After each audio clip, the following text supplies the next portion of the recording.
This is not just another streaming app. This is football, and This is the best of CBS Sports on Paramount Plus. Live sports, breaking news, and a mountain of entertainment. Now streaming. Shout out to all the horse racing fans. It's almost post time in Kentucky. And we have another DraftKings free-to-play pool just in time for the Derby with $100,000 in prizes on the line. Grab your linen, your mint julep, and head to the App Store now because you don't want to miss it. DraftKings free-to-play pools are easy to play. Download the DraftKings app, go to pools, and choose from a wide variety of free contests for a shot at some cash prizes. For this pool, all you need to do is answer some questions on what you think will happen this Saturday in Kentucky, and then track your results throughout the day. Questions will range from race winners, finish times, and much more. DraftKings is safe, secure, and reliable, so you can deposit and withdraw your money at your own convenience. Download the DraftKings app now. Use promo code SMOKE to enter the free horse racing pool with $100,000 in prizes up for grabs. That's promo code SMOKE to get a free shot at $100,000 in prizes, only at DraftKings. Eligibility restrictions apply. See DraftKings.com for more details.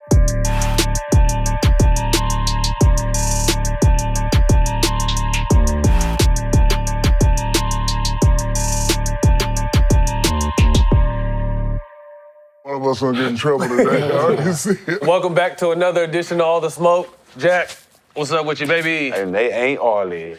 Man, we got a very special guest today, man. Big homie, most dominant player ever to step on the basketball court. Man, Shaq, we appreciate you, bro. Only person to catch me in midair. Before we do our interview, go and get the jokes out. Pan down. I got some Jergens in there. Even pan hacky sack with flour. But then he got we in Atlanta. But then he got the vegetable oil. He got the Crisco on his tattoos. Them tattoos jumping, boy. We in Atlanta. Out here looking like my arms. Stumping the flour before we came here. Hey, man, but man, thank you for your time. 2020, a down year for the world. What was one thing, or positive or negative, you took from 2020? Last year was the hardest year of my life. I'm 49 years old and I've had a couple deaths, grandmother, father. But when my baby sister died, that hit me. And how old was she? She was 40. That really hit me because she had cancer a couple times and we beat it. So when they told me she had cancer again, I figured we're gonna beat it. But then it was just too late. So I already got insomnia anyway. So that just made it times 10. And then one day I'm downstairs working out with my youngest son, Shaquille, and one of my other sons comes in the gym and he's crying. And I'm trying to pre-figure out what he's crying. When I say crying, I'm talking about tears everywhere. So I'm like, my mom okay? Your mom okay? My kids okay? And then I see the Kobe thing. So now I'm like, it gotta be a hoax, because I was watching the game when Bron passed him up. Probably just somebody messing around on the internet. And then the calls just kept coming in. And then you go watch TV, and it just hit. It put me in a I shoulda mode. Mm-hmm. I should have spent more time with my sister. Mm-hmm. I should have reached out to young fella. I should have just called to just check on him. I should have. And, things like that you can never get back. Right. Somebody did a picture, I hope y'all find this picture, of an old Shaq and an old Kobe.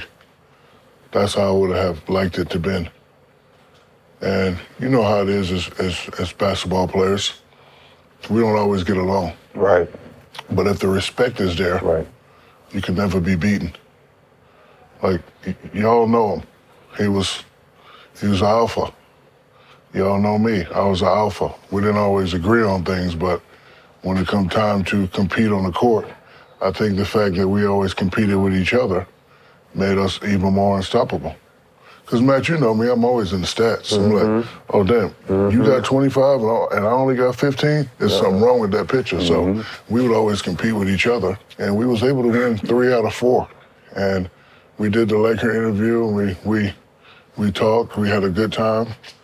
Last time I saw him was when he announced he was going to be playing the last game. TNT flew down, and I did what I always did, even when he was a youngster. Hey, man, I need you to get 50 tonight. And what'd he do? Went out and got 60. That was probably the last time I saw him. But I should have reached out. I should have got in his DM. I just should have. So now I'm just trying to reach out more to people that I know, people that I love, people that I care about. But it's been a hard year. But growing up from a drill sergeant type father, you know, I don't want to use the word get over, but you try to overcome certain things and you just try to move on. But it's hard. Yeah. It really is hard. I got a mural of Kobe and my sister in the house, so I see him every day, but it's hard. And it just puts me in that I shoulda mode, and you should never be in I shoulda mode. So my advice to everybody out there, if you want to get something done, you want to call somebody, you want to say something to somebody, just do it. Doesn't matter if you have past differences, past beef. If you got respect for that person, you love them, and you just ain't talked to them for a while, did it. I mean, that's you good to FaceTime out the blue. Shaq just be FaceTiming out the blue. I'm like, what's up, big bro? Just out the blue. I mean, I love that. And I want to congratulate y'all. I really love this show. This show speaks our language. Thanks, big bro. It's actually the first show ever that speaks our language. I like the fact that you guys don't try to Brian Gumble it down. So congratulations, and I hope you guys get many, many, many more awards. Appreciate it. Yeah, 2020 was tough, but 2021, I'm trying to do big things and, prosper and just stay focused. Yeah. I mean, obviously, with the pandemic hitting, basketball's kind of changed from what we know it to the bubble last year to limited fans this year. What are your thoughts on this unique yet strange season? It's different. And I think what we have to do is, I don't know if it's the right thing to do, but we have to stop comparing them to us. Mm-hmm. It's hard, because all I know is greatness. Yeah. Coming from Texas, all I know is them Spurs. All I know is Magic Johnson. All I know is Magic. Being the big man, all I know is Kareem, Wilt, Russell. All I know is greatness. So sometimes when I don't see greatness, and I say I don't see greatness, they think we're hating. But I thought the definition of hate was somebody that can't do it, somebody that ain't doing it. Mm-hmm. None of them guys ain't doing anything that we ain't done. See what I'm saying? Yeah. So I just try to do the same thing that they did to us. I mean, when I first got to LA, I was putting up numbers, but we was losing to y'all every year. Mm-hmm. Spurs and Utah every year. So somebody hit Kareem was like, hey, man, Shaq probably one of the best Laker big men ever. And Kareem said he ain't winning nothing yet. So with him having G14 classification, I can't say nothing back. Can't say nothing back.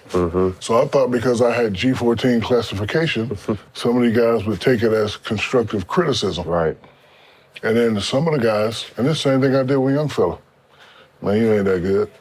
And he'd be like, okay, watch this, 30, 40, 50. Prove you wrong. Right? So, but I guess people ain't like that no more. And then I got the call from the godmother, baby, ease up on these boys. Huh? I'm like, But this is all I know. This is really all I know. So when I went at Donovan, and I kind of felt sorry that I kind of hurt his feelings, but I was just testing his temperature. Right. We knew that. Yeah. So like when I said, hey man, I don't think you got what it takes, I want him to be like, okay, old man, watch this. Show you. Yeah. But he's doing that. He's showing us now that so that's exactly what I wanted. But of course with the internet, he's taking it too far. But what I was saying was, you can be good, but when it come time, especially in the playoff time, you gotta get to that next level. Right. We all had to go through it. Y'all remember I was averaging 28, 30. We get swept by the Spurs in Utah. I wasn't good enough yet. Right. I wasn't good enough yet. So it was a challenge to him. But I like his game. I like the fact that big guys are starting to emerge back up. Mm-hmm. I like Joker. Joker's a problem. And this league now, the guys that are at the top, besides LeBron, KD, these are guys that are similar to what y'all had to go through. Mm-hmm. Work hard to get to where y'all at. Mm-hmm. I love that. Like Steph Curry, he wasn't no talked about guy coming out of high school and college, but he my favorite player. And he my favorite player because I've never seen nothing like that before. Mm-hmm. Closest thing to Steph I've seen was Mahmoud Abdul-Rauf. Yep. So when I say Steph's my favorite player, he really is, because the guy that was from here worked his way to the top and did it the right way. Didn't team up with nobody. Him and Clay, Draymond, they did it the right way. So Mahmoud's still doing it. Yeah, he is. I know he is. That's crazy. So I like Joe. I like the way he's playing now. Doc got him playing like a big man. And it's funny that, I always tell big guys, just because you can shoot don't mean you have to shoot. Like, no disrespect to y'all. I know y'all are great players, but I'm not shooting jumpers on y'all. Right. I'm going to try to back y'all down. Yeah. And y'all ain't going to try to post me up. Y'all going to try to face, ISO, you know what I'm saying? So that's just the name of the game. So a lot of times when we say these things, I guess some of the guys take it personal, but you should know, in this thing of ours, if you guys play well, everybody get paid. Yeah, everybody. So if I'm giving you answers to the tests, take them. Hopefully you take them. If you don't take them, I understand, but I don't want y'all to, think it's hate. Like with Dwight Howard early on, people, you hating on Dwight. No, I'm telling him if he averaged 28-10, it ain't nothing nobody could say to him. Right. So, but it's fun. I like it. I like the going back and forth. And this thing of ours, only we understand it. Yeah, exactly. Like I remember, they had this big thing about, talking trash, white guy this, white guy that. That's what we do. Yeah, it's part of the game. Personal. Man, not at all. Ain't nothing personal. It's just what we do, and only we understand that. Between them lines. And when you get outsiders talking about it, it becomes a big thing. Yeah. Jack, we've talked about a lot of important issues on All the Smoke. Yeah, we sure have. So I need to talk to you about something important. Have you been feeling weighed down? Have you been feeling stuck? Are you upset at the look in the mirror? Do you? Got bush? It's time to trim that bush and change your life with Manscaped. You're going to be so smooth down there, you're going to want to enter the Ball Sack Beauty Contest. The Ball Sack Beauty Contest? That sounds amazing. I'm trying to tell you. Sounds like heaven. The Perfect Package 3.0 kit comes with the Lawnmower 3.0 cordless body trimmer with other liquids that keep your balls feeling and smelling unbelievable. All right, then. Remember, guys, when you trim your hedges, the tree stands taller. Get 20% off and free shipping with our code SMOKE at manscaped.com. That's 20% off with free shipping at manscaped.com. Use code SMOKE. It's 2021, bro. You still got bush? Man, you got to change that and go to manscaped.com and use code SMOKE. Don't forget the ball wipes. Yeah, and we talking to you musty ball boys. You know who you are.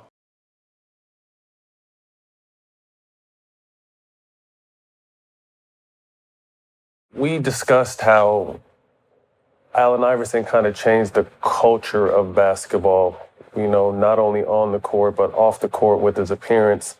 You said Steph Curry changed the face of basketball itself and how the game is played. And before we even got on air, you were talking about a situation with your oldest son where he had a chance. He's standing in the corner when he should have dove back in the day. But now that's what the game is, and that's kind of the Steph Curry effect. Talk to the... Steph Curry is messing the game up. I'm on the internet now, I see a bunch of little kids dribbling, shooting 100-footers. To get warm, to start the game. But he's doing something for them. He's giving them a chance. Yeah. So what I mean by giving them a chance, the other day I talked about Rudy Gobert making $200 million. People thought I was hating, but it's giving big guys that aren't David Robinson, Tim Duncan, Dirk Nowitzki, it's giving them a chance. If you work hard, this is the bread you can make. And that's the point I was trying to make. Oh, you meant, no. I said, this is our show, and I said, you know what I'm about to say. He ain't worth it. God damn it. I'm going to say that. But you get what you negotiate, and that's what it is. Well, I'm not going to say where I don't like talking about people bread. I'm glad he got it. But same thing happened to me in high school, because my dream was to make $8 million for 10 years. That was my dream, growing up in San Antonio. So one day my father came in the house with a paper and he hit me in the face. Pow! Get your ass up, we going to the game. So we go to the Spurs game. We at the top. He said, see him? He just signed 15 for 3, John Concat. And he wasn't that good. Trash. And I'm like, that's when I said, okay.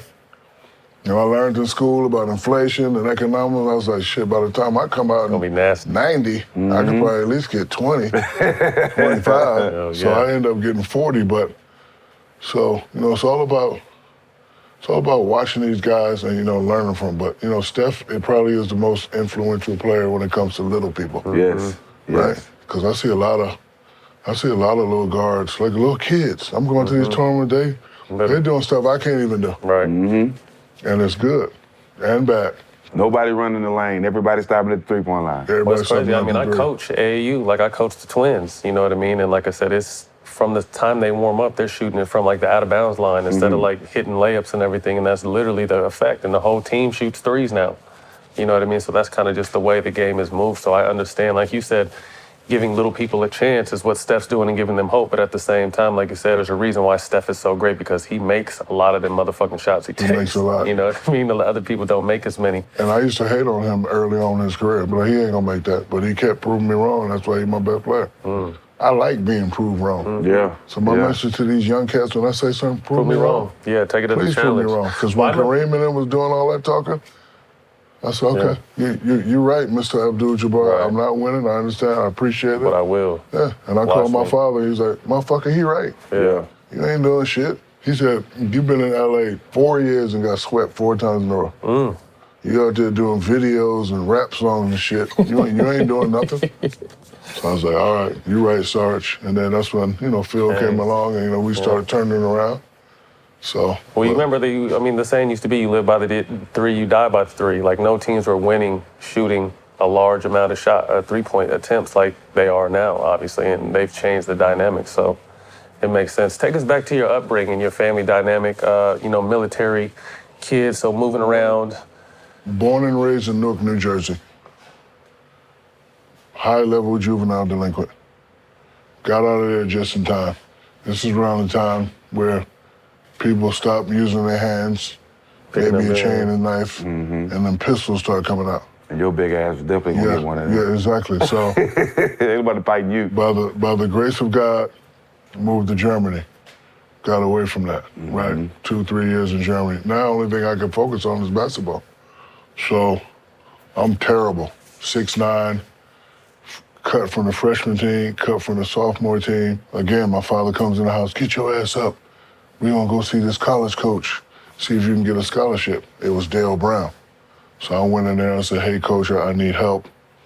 I ain't make the team, blah, blah, blah, blah, blah, blah. What age are you at this point? This is like 13. Okay. But I'm 13, 6'9", can't play. I got bad knees. I got Osgood Slaughter. I got the brown knee brace with the hole in the middle. Old school joint. I'm slow as hell. I can't do anything. People laughing at me.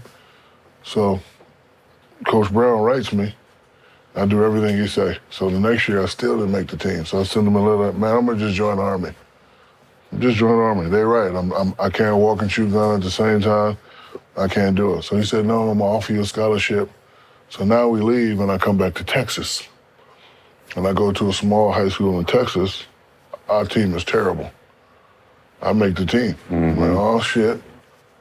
And I'm starting to get a little confident. And then my dad take me to see John Concact. And now everything just changed overnight for me. Everything just changed overnight for me. Being that I was a hip-hop kid and had a little rhythm, I'm not doing what Kareem, I'm not doing those sky hooks. I like this magic cat. So, I started working on my little handles, right? And then when I first started dunking, I never wanted to dunk. So junior year, I got 45 at 3. I'm killing the little dudes I'm playing against. I finger rolls it, I miss. My father comes out in his fatigues. Timeout. He walks in the middle of the floor. He wasn't coaching, he was just pop. Yeah, he just pop. Time out. I said, yo, man, time out. Go bring your ass outside. I'm cool. They're Public Enemy out. I got the Flavor Flav. Like, I'm cool, right? Yeah, I'm cool. So he takes me outside. See, yo, man, fuck you doing? I said, man, I'm just, I'm working on my little mat. Whap! Smacks me. Ain't no magic. Be Shaquille O'Neal. Well, that's when I started dunking, right? And the reason why I've always dunked so fierce, because I was mad at him. Yeah. And I wanted to tear the rim down. But it was just regular dunks. So then I'm go home and, he making me watching college games. And I'm watching Syracuse play. Sherman Douglas throws it to Ronnie Cycli. He dunking, but he getting his legs up. I was like, oh, okay. So the next game, my father's there, I'm dunking and getting my legs up. So when I learned from that, people started doing that. Hell yeah. I was like, oh, okay. I got something there. So that's when I just started dunking, dominating. And I'm the type, I was always a jealous kid. If your name's ahead of me, I'm coming after you. B.J. Tyler was ahead of me, right? LaBradford Smith was ahead of me. Yeah, they had a dude named Matt something that was ahead of me. So I'm averaging 30, 40 in Texas, but nobody recognized. So all these guys ahead of me, so I'm coming for them because that's what I've been doing all my life, right? So I'm coming. And that's what I'm trying to teach my son now. I said, our lives is about peaks and valleys. It's only a few people that come in and just do this. Yeah. But the rest of us, terrible high school player, high school All-American, oh, now you got to go to college? Hey, they got to do like Chris Jackson and Stan. You're going to have to wait. Okay, now you're the man in college. Oh, now you get to the pros. There's Dwyane, there's Robinson, there's Hakeem. So waiting on you. I like being challenged. I like when people say you can't do it. It just, makes us work harder. So my father was always a guy that never told me I was great because he knew that was going to make me want to be great. And when I did accomplish something, he'd take the trophy. That's why I went so hard when I was winning because I took the trophy. He didn't say good game or nothing. All right, see you later, have fun. September coming around. Let's see if you can get another one. Pussy. What? Get 2. 2 is good. Lakers went back-to-back. Can you go back-to-back-to-back? So that's why I went so hard. And then the business of basketball kicked in and, start moving around, start getting older. But, I wish I could have stayed there the whole time, man. Take me back a little bit, though, when you said it was obviously a challenge, but at what age did it start becoming, was it ever like, damn, Dad, he's rough on me, and or was it always a challenge from the jump? You looked at it as a challenge, or did you ever look at it as like, damn? He's not my real father, but I don't believe in that. So he met me and my mom when he was 2. So he's my real father to me. And he made me hard. Like I would go outside and get bullied, and he'd be like, I come in the house, he'd be like, where you going? Get your ass back out there and fight. You too big, be like, so I'd have to fight. And like because we're from Newark, New Jersey, the projects. So his thing was, you're too big to be soft. He didn't have a son, but I was his son. He had 2 daughters. But he's like, I'm not gonna let you be soft. And then he told me football, basketball, baseball. And in basketball, he just kept saying these 3 names, Kareem, Wilt, Bill. And from like 5, he said, I'm gonna make you the most dominant big man ever. And I can remember one time when I was 10, I had one move, fake left, go right, throw it off the backboard. So we was beating this team like 90-3, and the dude come and grabs his kid. This motherfucker ain't 10. If he's 10, he gonna be the best big man ever. Like, I remember that. So, my dad was like, dominate. Like, he would always say, dominate. So the fact that he stayed on me, and then the fact that I like to be challenged, and the fact that when you're a big guy, you can't be soft. Right. You put all that together, and then turned into you. And then the fact that when you move from place to place, you learn different things. Like Newark is one set of culture, one of rules. Then you move to Germany. When I went to Texas, I ain't never seen nothing like that before. White boys was hard. Spanish cats was hard. We was hard. Like, it's just, like I'd have to like walk through certain hoods to get to where I'm playing. I ain't never seen nothing like that before. And again, that was the time when all this was done, they started doing that. So now you gotta navigate like a certain way. And like, we like to do what we do and get on our stuff, but I'm thinking about my mama's new house. Like, I can't. You ain't got time for that. I can't do that with y'all right now. They got all these dudes ranked ahead of me on 4. Let me get there first, and then we'll talk about it. But right now, I can't do it. So, right. And then, most of the guys that were doing it, they were responsible enough to say, right, go that way. Nah, you got something else. Don't go this way. Something else in store go for that you. way. So, shout out to all the homies that took care of me. When did you know you could dominate on the court? I remember seeing you in high school in the Austin State Championship. I didn't know I could dominate until I heard somebody else say it. Like, my father was the only one in my ear, right? But then when I'm looking in the paper and I'm not getting the validation that I want, I still don't believe it. But now you get Dick Vitale to say something. Now, I'm like, for real, Dick? You think I'm the best high school player in the country? Okay, watch this. So that's when I knew I could start dominating. And then, like, every level you learn. So in high school, playing against little guys, it was easy. But then when I got to college, I had to go back to zero, because Stanley Roberts used to kill me every day. Oh, he was a hammer. No. He used to, y'all don't understand. The stuff I was doing to people, I got that from him. Yeah. He was a sophomore year, freshman year? Down, yes. Every day he used to back me down, drop step, pump fake, and dunk on me. Embarrass me, legs all up, everybody in the gym going crazy. I got that from him. So he would do it to me, I would try to do it to him, but we go back and forth every day. Then when he failed out, being that I was trying to go at him, I already had all that. So then when it was my turn to step up, I did that. And then when I got to the pros, same thing. You know, Robinson used to kill me, Dwyane, Rick Smits, like all these dudes used to kill me, and I had to learn. I had to develop my own technique. Like, I wish I could have did what Garnett and Duncan did, face up and do all that. I got all that, but I ain't had time to do that. The double and triple was coming, so I had to Triple was coming, yeah. Jump hook, boom, throw it out, clear the lane, get it, and go quick. So, but listen, it was fun. I was on a mission. I was always on the mission. For a guy who said it was terrible, I wanted to be known as one of the greatest players ever. And even though I would validate myself, I never believed it until other people validated it. Like, you know, when you playing in the TNT games, you hear Ernie, Steven Jackson from the corner. It's different. Like Matt Barnes, like it's different. Like it feels good. Yeah. So, you know, you get Ernie and them guys to say your name, and Dick Vitale and Bill Rafferty and all those guys to say your name. Then I started believing. And I started believing it. Yeah. And then you add the money game to that. I'm trying to get that bread. Yeah. Trying to get that bread. Like being the first pick, I think it was either Larry or Derek went before me. They got a nice thing. And I learned in college negotiation, you start high. So when I first came to Orlando, I said, I want 80. I told my guy I want 80. He said, I can't get you 80, I can probably get you 40.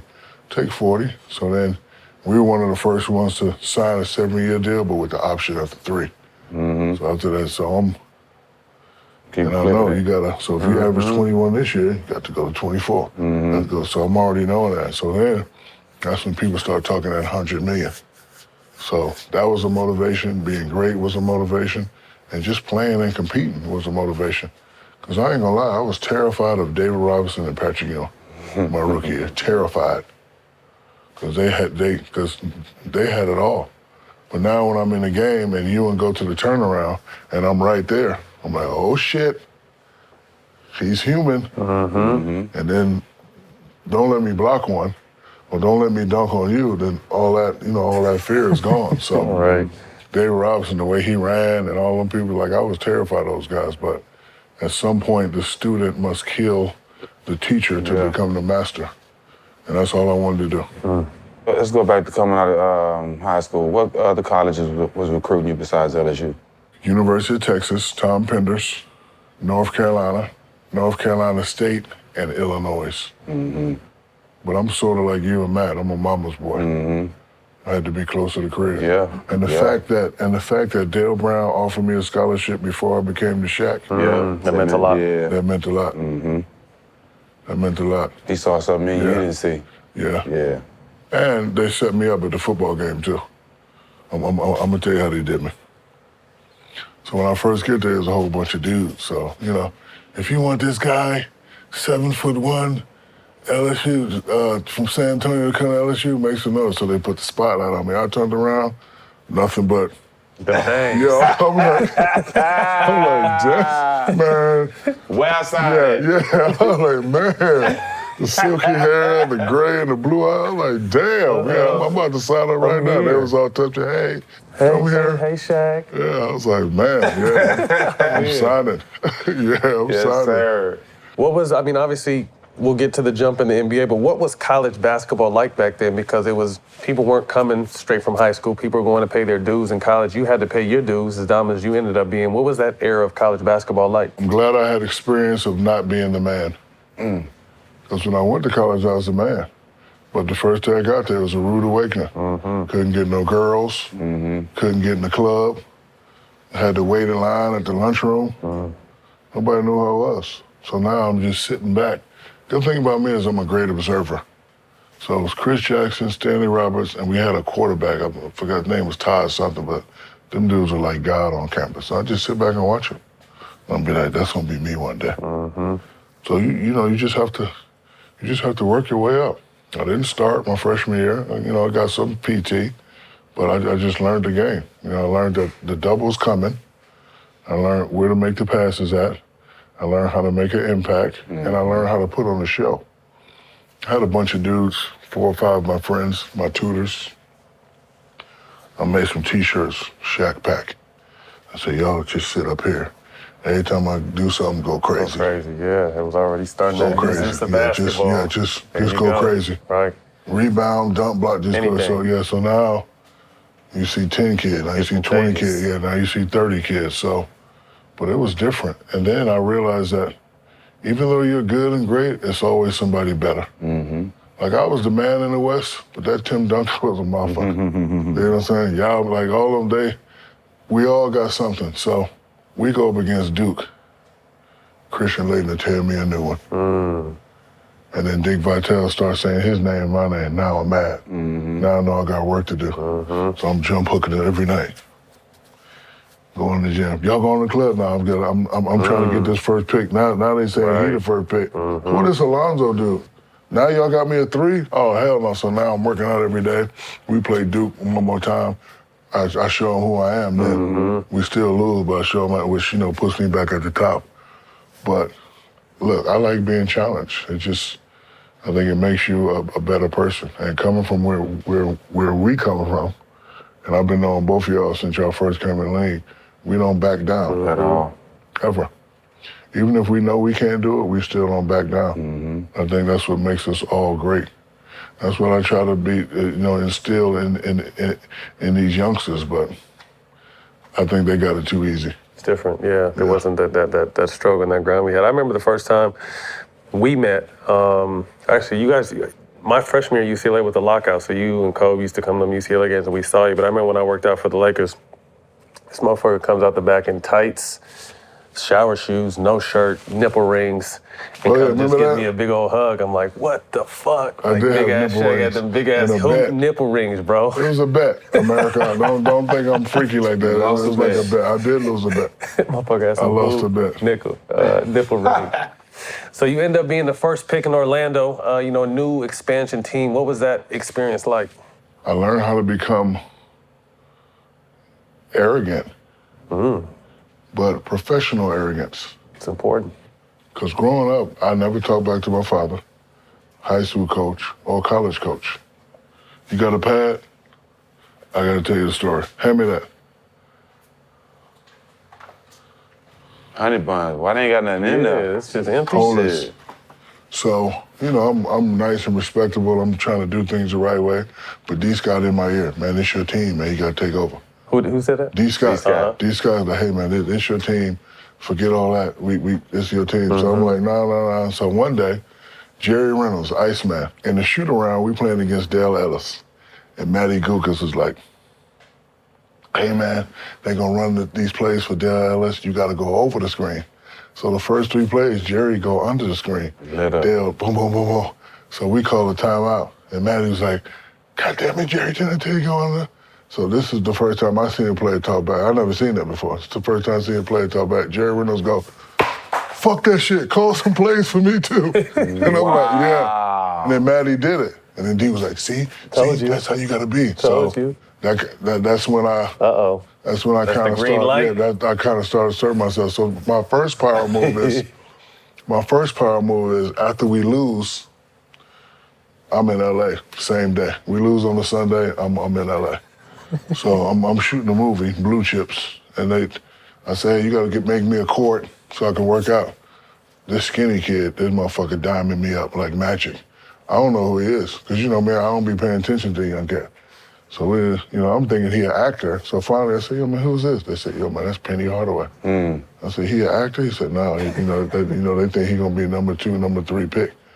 I'm like, damn, so I got this in my head. So my first major move was when I found out we got the ball, hey, man, y'all don't get this Penny dude, I'm gonna be looking to do something else. Just to try it. First time I was ever arrogant, first time I ever talked back. So now we shoot the movie whenever. So the draft comes, they draft C-Web.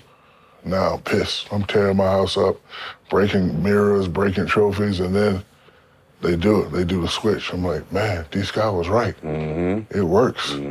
So the second big move, hey man, give me Horace. Horace Grant. I don't know if we can afford Horace. You don't get Horace, I'm gonna be looking to do something else after my deal out. So now I'm learning how to I'm learning how to maneuver because they saying it's your team. So we all know if it's my team and it don't go right, I'm getting the blame. Yep. So if I'm gonna get all the blame, I'm gonna make sure I'm totally in control.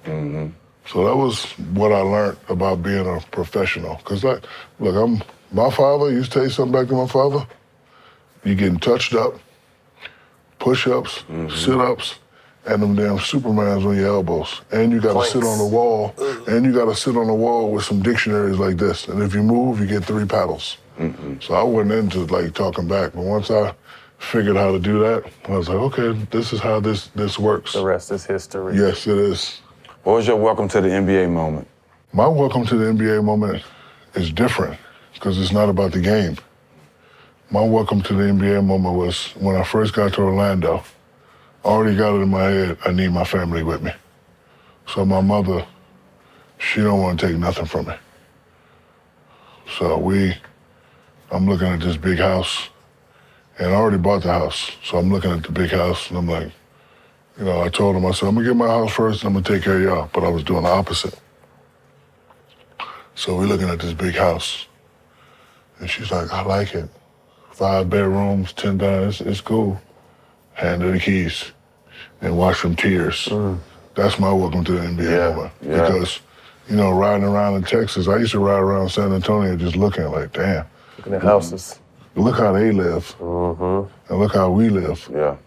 That's what I want. So that was my moment right there, just being able to buy my mom and dad a house, brothers and sisters, and then, take my dad to the dealership. I just got that black on black 6, what you want. Same thing you want. So that was my make to the NBA moment. I already knew I was gonna do well. Right. Gotta do well. But I didn't know that I was as close to the greats that early. Like I said, I was terrified of Ewing and Robinson, but if I'm right there on your shot, all I gotta do is make some adjustments before I get it.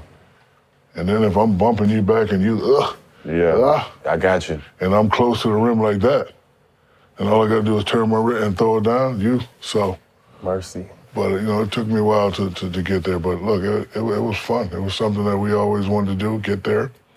Now that I'm there, I gotta represent my family and I gotta represent myself. And I gotta look for challenges that's gonna make me great. You were able to improve Orlando by 20 games your first year.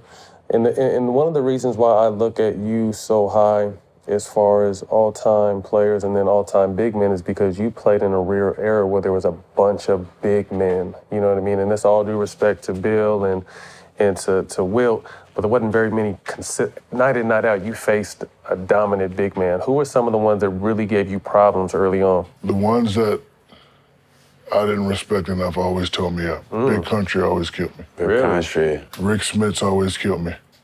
Duckworth always killed me. Rest in Bill peace. Winnington always killed me. Who's the guy that played with y'all at the Spurs? For Purdue? Will Purdue? No, it wasn't Purdue. No, Who was it? Purdue. It was. We just had. Jackson smoked too much weed to remember that. Nah, big we just fella. had Tim Duncan, Malik Rose, and Dave Oh, Robinson yeah, out there. Malik. I used to hate Malik Rose. He was a nuisance. But there's just which also told me you got to respect your opponent. Like, I know I'm better, but look, we all come out here to play a game. All So, play. when it come time to playoff situation, I would turn the switch on. But like during the regular season, especially like if you're in certain cities, listen, Dallas, I wasn't gonna do nothing. Turn up. Toronto, I wasn't gonna do nothing. Turn up. Miami, I wasn't gonna do nothing. Turn up. Turn And up. New York, I wasn't gonna do nothing. 2 times. You already knew. The first quarter, anyway. Right. Right. And I can remember me posting up in the game and Cole be like, nope, you ain't ready. Even looking at Look, I'll be like this at the Swing post. it. Look, I'll be in the Motherfucker post like this. Yeah. Pass it Be like, to me. no. The funniest though was Big Shot Bob. Big Shot Bob be like, yo man, what the hell you was doing for the game? I wasn't doing nothing, dog. Big Shot Bob. I wasn't doing nothing. Breaking backboards. Ness and Sons breaking the backboards. Like, Talk about that, just being... It was all being mad at my dad for punching me in the face that one day. Crazy. Yeah. Crazy. Well, I mean, motherfuckers were breaking...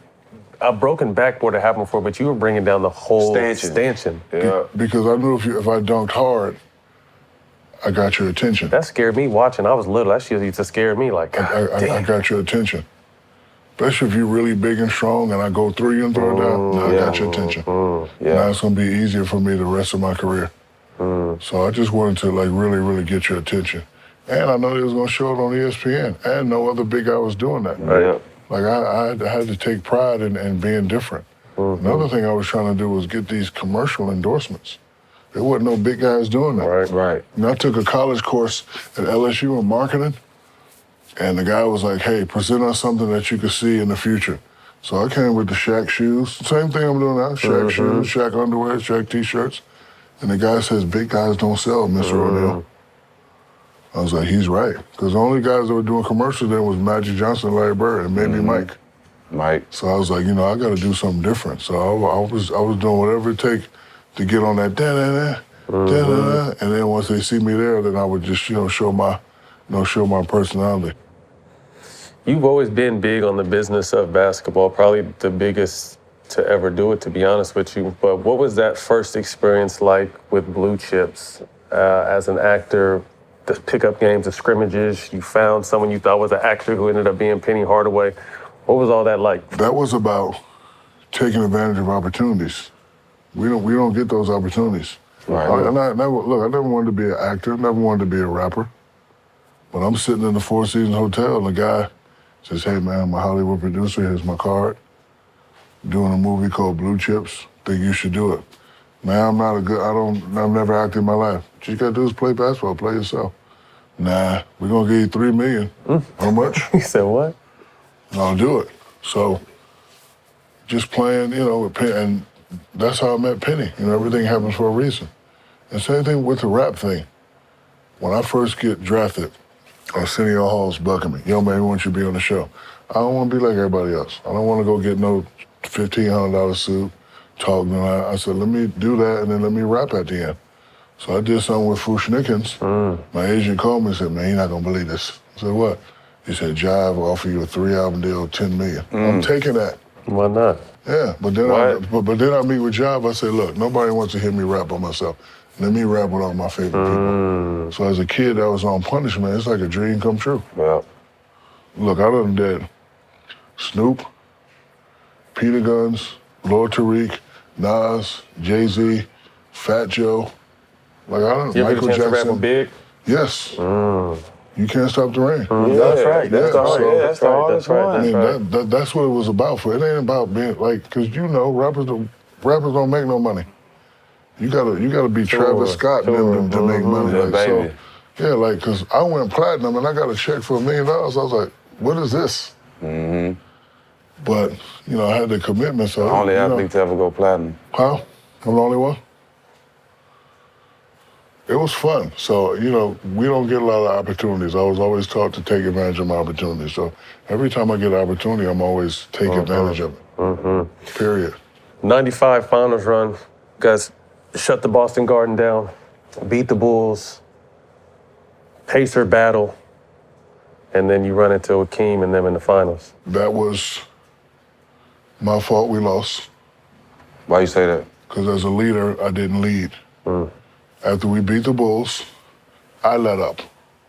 Took your foot off the We beat gas. Mike. We straight. We done played Houston before. I think it was 1-1 or, Even series. Even series. Hakeem gonna get 30. I'm gonna get 27. Right? And off the record, we had 8 days off. Me and D. Scott was doing stuff we weren't supposed to be doing. Yeah. And they had like a little parade and all that. We was just celebrating. Right. So it taught me never celebrate too early. And then when we get in the game, we hang out with them. And then it just, Nick's, and can't blame it on Nick. My fault, because I didn't get the guys ready, but Nick misses the free throws. We go down 0-1. Second game, we go down 0-2. We go to Houston, we know we don't have a shot, so we get swept. But it just taught me never to celebrate too early. And it also put that hunger in me. And I said, okay, if I ever get back to the finals ever again, I got to dominate.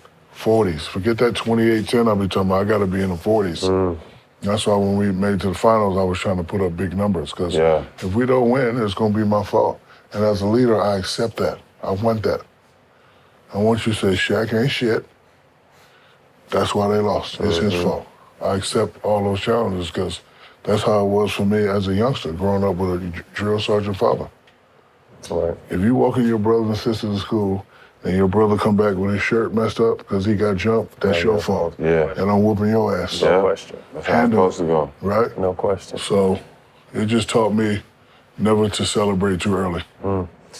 Obviously a cool run, but don't get what you set out to do, which was win a championship Orlando. You make a jump to LA. How did that move not only benefit basketball-wise, but change your life off the court as well? It was the $100 million talk. And I made 40 the first time. And I said to myself, I'm going to go on off and tell them I want 150. Just to see. So they had it in their mind that no guys were worth $100 million. And I was actually getting ready to sign. We were here during the Olympics. I was getting ready to sign 80 for 4. From Which is 20 Orlando? From Orlando. Yeah, I was getting ready to sign to Orlando. But my agent told me, hold up, give me one more day. So me and Money Mark, we in Magic City. Money Mark. And my agent called me and said, hey man, come to the Omni Hotel, I got something for you. So we get to the Omni Hotel, Jerry West is in a Versace house coat. Come on up, big fella. Come on in, big And fella. I come and was like, how you doing, Mr. West? He said, I got some good news, I got some bad news. I said, what's the bad news? He said, I can't get you that 150 that you asked for, but I can get you 120.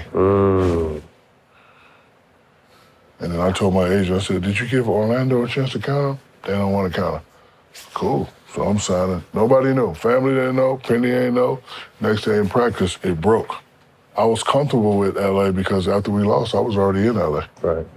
And then it was a chance for me to Really do set up other shop. stuff. Yeah, do other stuff. And they had a nice team. Van Exel was cold. They had Eddie Jones. They had Eldon. So Campbell. they probably was going to take some work, but they had a nice team. But I can remember this vividly.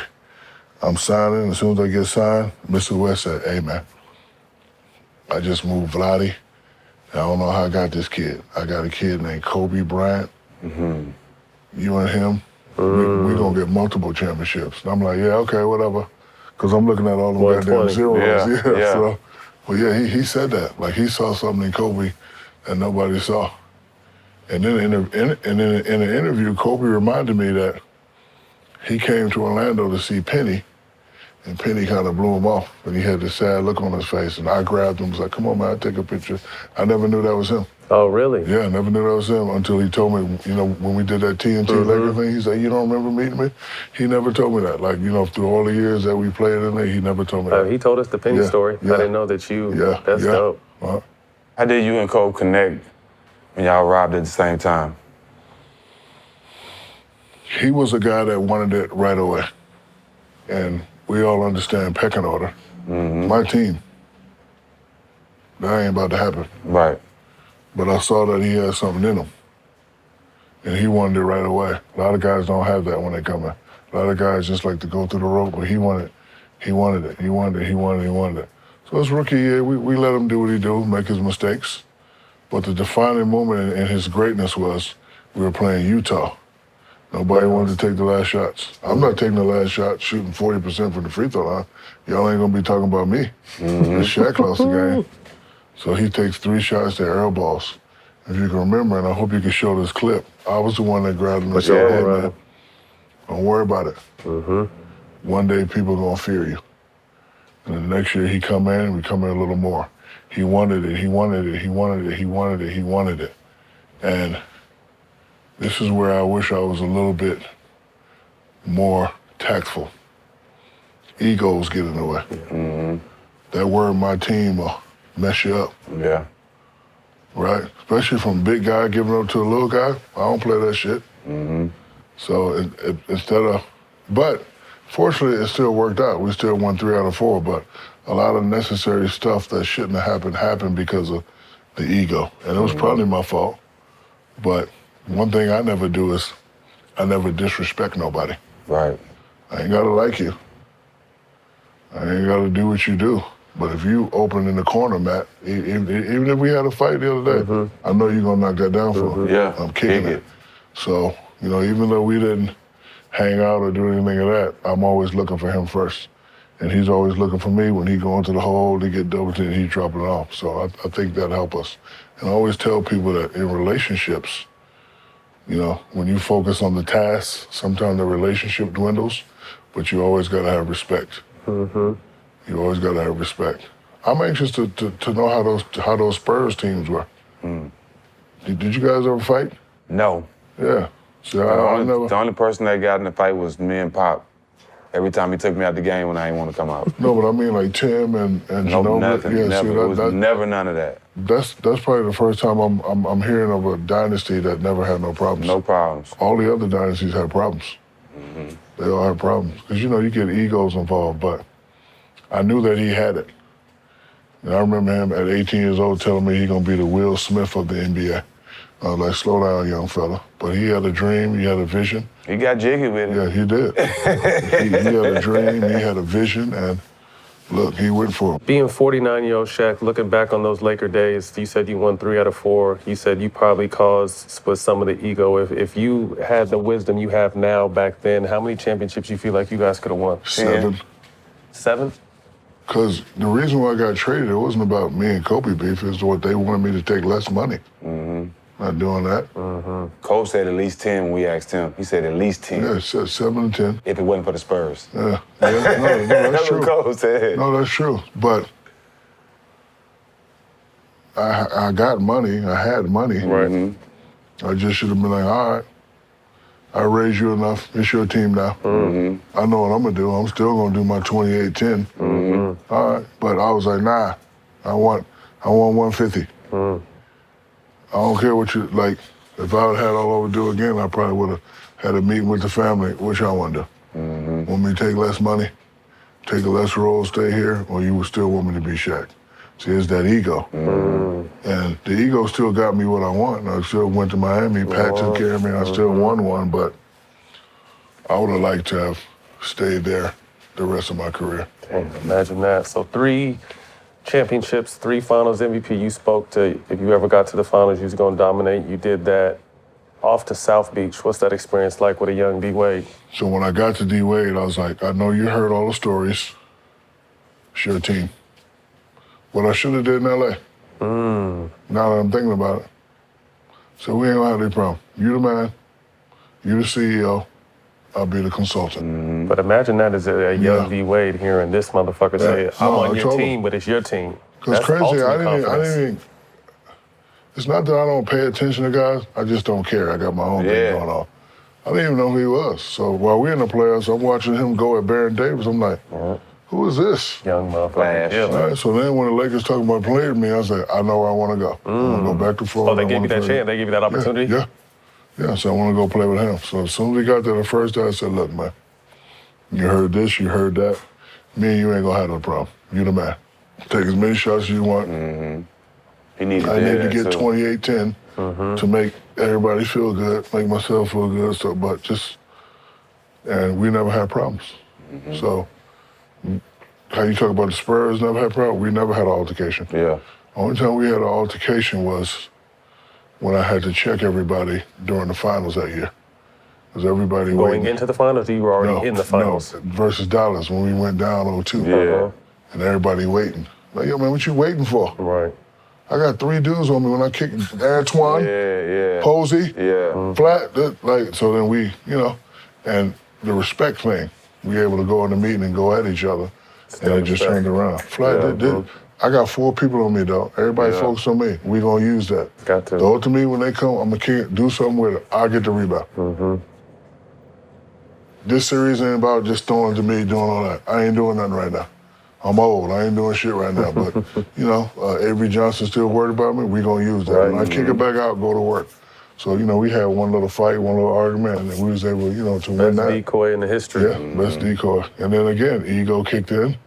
me and Pat got into it, and that's how I ended up in Phoenix and shoot. So, So you get a championship there, you end up in Phoenix. One thing I liked about you were obviously there was no question once you were on the court, you were the most dominant motherfucker, but me and UD were talking, we just had UD 2 weeks ago. You had a way of keeping the locker room energy light, and I think that's so important because you can't always be motherfucking, like sometimes you have to laugh and joke around, and you were the king at that. And where did that come from? It's just, being a leader all those years, you got to keep people together. One thing I like about him, if you do something in front of him, he ain't gonna say nothing. So one day we in the locker room, what's his name, Goran Dragic? Goran Dragic keep talking. Like, yo man, shut up. He just keep talking. The young Goran. So I get behind him, put him in one of them UFC things. Yeah. He falls to the ground. It's me and Matt in there. Matt take his Gatorade, walk out. They ask what happened, man. I said, I didn't see nothing. That's it, bro. What you mean? Well, no. He didn't look good. He put Goran to sleep, dog. Look, I told him, I said, hey, man, we got a game. Stop talking. Oh, you're not going to do nothing, you old. I said, all right. Quick, too. I was like this. Yeah. Yeah. Steve came in like, what happened, man? Like, I don't know what happened. But ever since then, I had his respect. But it was always my job as a leader to keep everybody loose. Kobe spoke to that too, because he said he learned you did that and put it in his own way, because he didn't understand that when he played with you. Because, you got to keep everybody loose. Like, you guys are shooters, and shooters go into slumps. But I can't come down on y'all when y'all shoot. So I gotta make you laugh. I gotta come to your house. I gotta ask you how your mama doing. I gotta come to your kids' party. Like, we just gotta do all that. Shaq used to come to the crib with the whole fam. The twins were babies. He'd be wrestling the twins when they were just crawling on them. You know what I mean? Little tiny things. One thing, like I said, I want to ask you about this, and we can go into it if you want to talk about it. The little back and forth war between you and Lou Amundsen. Remember what you did before a shoot around them one day? What I do? You put something in your tights? No, go ahead, say it. This nigga so him and Lou Amundsen are going back and forth. This motherfucker put Lou's mouthpiece in his tights for shoot around.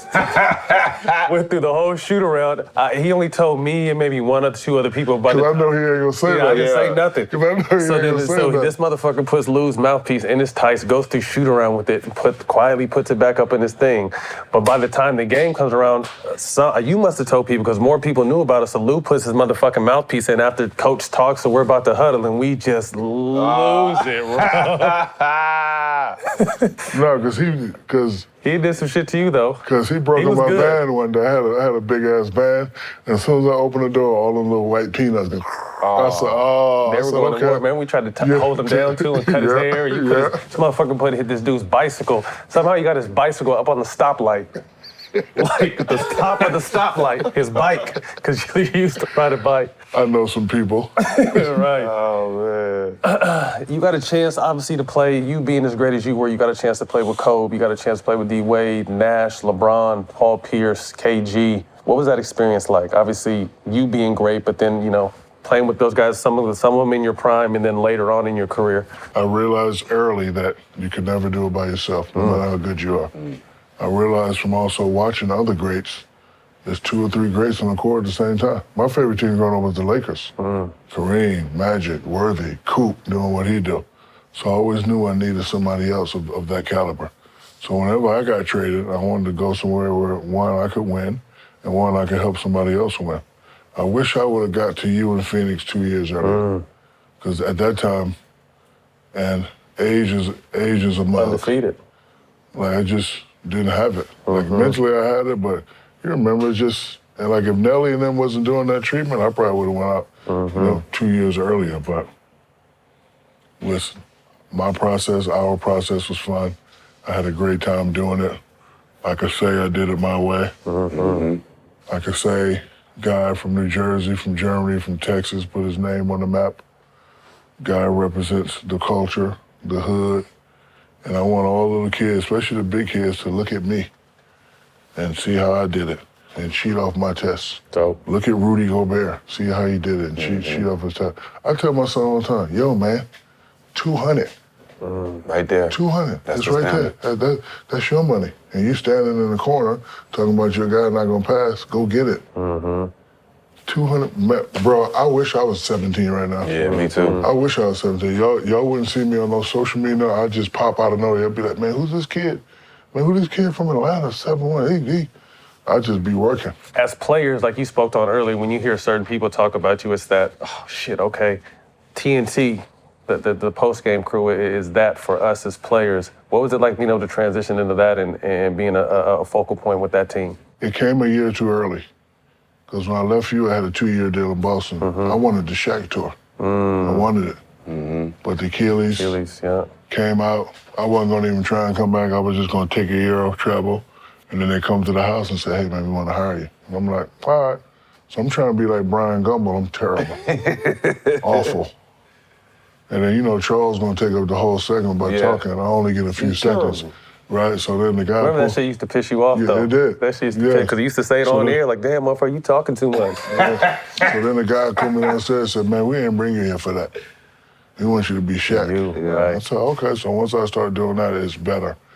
And, the good thing about that show is they allow us to be ourselves. And I think from a basketball standpoint, we have a lot of experience. The fans know that, you got 2 Hall of Famers up there, and you got a guy that was a part of a championship team, and you got to earn it.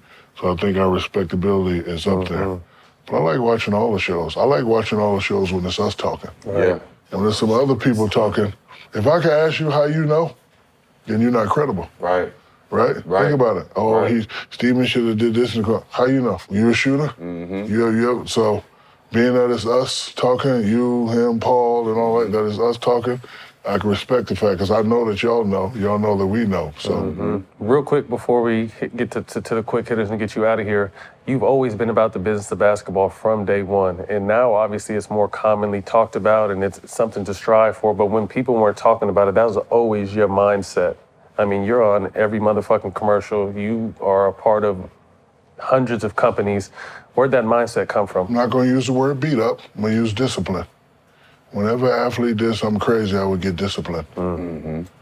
Athlete lose 60 million, I get disciplined. Touched up by the Sarge.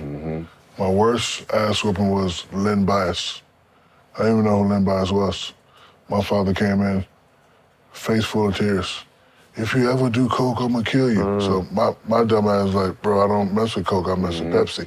No, that's what I said. Motherfucker, I ain't talking about that. So then he made me sit down and watch it. That's why I never did drugs. That's why I don't do none of that. I don't do nothing. No, I'm saying, like, he came in, he was just... And then I watched the story, I'm like, damn, my man could have been the first pick. So whenever somebody made a mistake, he'd bring me in, he'd teach me. So I never wanted to be broke. Do you remember what you did for me? That time I had court? Nope. I'm sitting in court. I'm actually standing up, the judge walk in, and as soon as we get ready to sit down, I was like, Judge, hold on, Mr. Jackson, before we even start, I got somebody want to talk to you. And they FaceTime you, remember? And all my charges got dropped. I say, this motherfucker's everywhere, dog. This mother, just turn around and FaceTime me. And big fella. And drop my charge. I said, man, this motherfucker's everywhere. But you didn't tell me. I was with Max. You know what I'm saying? You did not tell me. And I was like, man, this dude is everywhere. Cool. You know what? You have to... Plug. You gotta take care of people. You always took care of me. And y'all know, I messes with y'all. I mess with a lot of people, but this dude did some things for me. Yeah. Trust me, he did some things for me. Shit could have went all the way left. But because he a stand-up guy and he don't see nothing. That's how I go. That's how I go. So I'm always had love for you. I'm always had love for you being from Texas. I remember one time when I came to your hood, your whole hood showed me love. So they appreciated that. When I saw you was going through that minor stuff, I'm in that world. That G14 world. Yes, I'm in that world. Last quick hitters, first thing to come to mind, your top 5 rappers. See, I hate doing this because I know all the rappers, I don't want them to get... They'll be all right.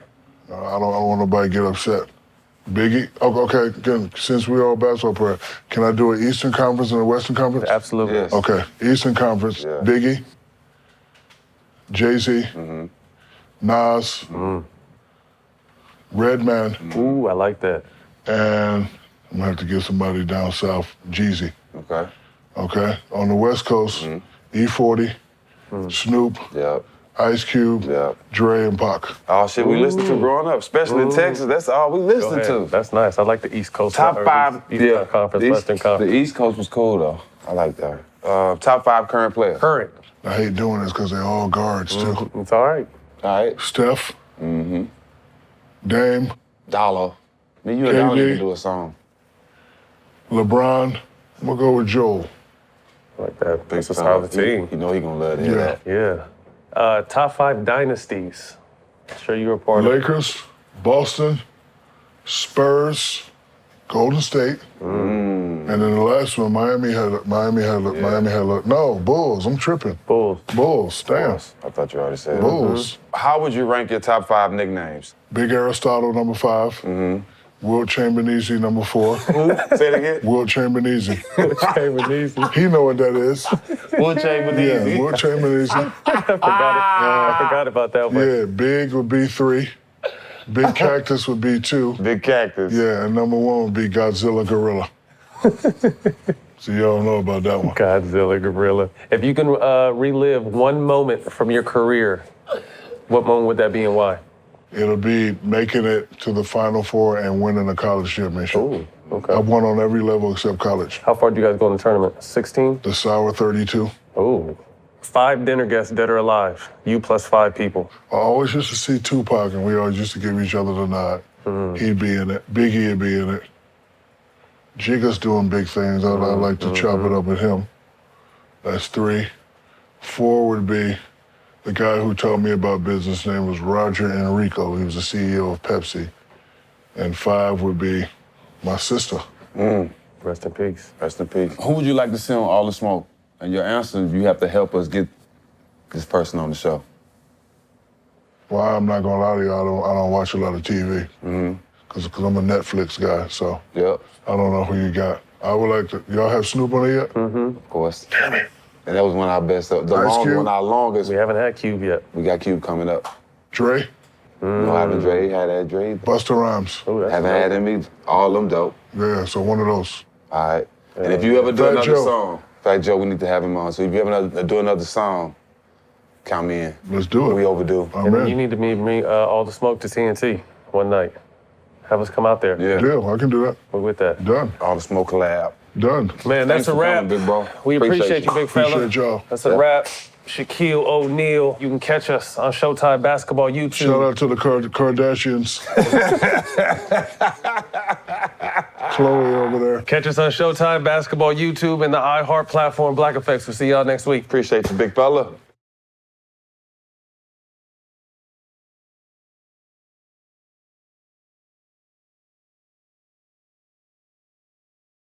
This is not just another streaming app. This is football, and This is the best of CBS Sports on Paramount Plus. Live sports, breaking news, and a mountain of entertainment. Now streaming.